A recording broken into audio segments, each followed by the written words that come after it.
যে হোসেন মোহাম্মদ এরশাদের মতো একজন স্বৈরাচারের বিরুদ্ধে তাকে লড়তে হয়েছে, যিনি নানা রকমের ছলচাতুরির মধ্য দিয়ে গেছেন। আমরা যেটা দেখেছি যে রাষ্ট্রপতি জিয়াউর রহমান শহীদ হওয়ার পরে বিএনপির নেতৃত্ব নিয়ে যখন জল্পনা কল্পনা চলছে নানা রকমের, তখন ওনারা চিন্তা ভাবনা করে দেখেছিলেন যে সবচেয়ে বেটার সলিউশন হচ্ছে বেগম খালেদা জিয়াকে আহ্বান করা। তার আগ পর্যন্ত আমি বলবো যে একটু নড়বড়ে বা একটু সিদ্ধান্তহীনতা এরকম বিষয় সেগুলো ছিল।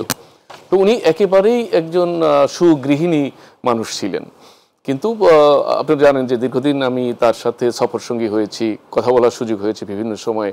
আমি দেখেছি একজন মানে আভিজাত্যে মোড়ানো একজন ভদ্রমহিলা আর কি। তো উনি যখন রাজনীতিতে আসলেন, অনেকেই বলেছিলেন যে অনভিজ্ঞ গৃহিণী কি করে না করে, কিন্তু ওনার ব্যক্তিত্ব দিয়ে উনি সেটি উতরে গেছেন। আর ওনার দুর্ভাগ্য এবং সৌভাগ্য একই সঙ্গে যে হোসেন মোহাম্মদ এরশাদের মতো একজন স্বৈরাচারের বিরুদ্ধে তাকে লড়তে হয়েছে, যিনি নানা রকমের ছলচাতুরির মধ্য দিয়ে গেছেন। সেই ছলচাতুরির মধ্যে কখনো কখনো পতিত প্রধানমন্ত্রী শেখ হাসিনাও শিকার হয়েছেন। আপনারা জানেন ৮৬ সেই ঐতিহাসিক বেইমানি, উনি নিজের মুখের কথা ছিল জাতীয় বেইমান হবে যারা নির্বাচনে যাবে। তো বেগম খালেদা জিয়া তার দীর্ঘ পথ পরিক্রমায় কখনোই তিনি স্বৈরাচারের কোনো ধরনের টোপে পা দেননি।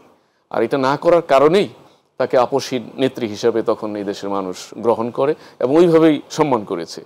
এবং বিভিন্ন সময়ে যত ধরনের রাষ্ট্রীয় উদ্যোগ হয়েছে, রাজনৈতিক মেরুকরণ হয়েছে, উনি ওনার বক্তব্যে এবং ওনার আচরণে অটল থেকেছেন। কখনো কখনো তার দলেরও কেউ কেউ হয়তো ভেবেছে যে ঠিক হচ্ছে কিনা, কিন্তু উনি যে পর্যন্ত সফলতা না আসছে হয়তো বলেছে কেউ কেউ যে একগুয়েমি হয়তো করছে।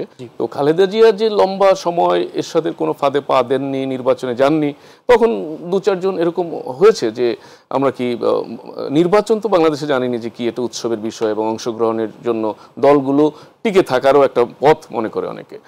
বারবার নির্বাচন থেকে সরে থাকাতে তাহলে কি আমরা হারিয়ে যাচ্ছি কিনা এরকম আলোচনা ছিল বিএনপির মধ্যে। কিন্তু ফাইনালি গিয়ে দেখা গেছে যে না, শি ইজ রাইট এবং সফলতা পেয়েছে। এই কারণে একগুইমের এক আপসহীনের মধ্যে আমার কাছে মনে হয়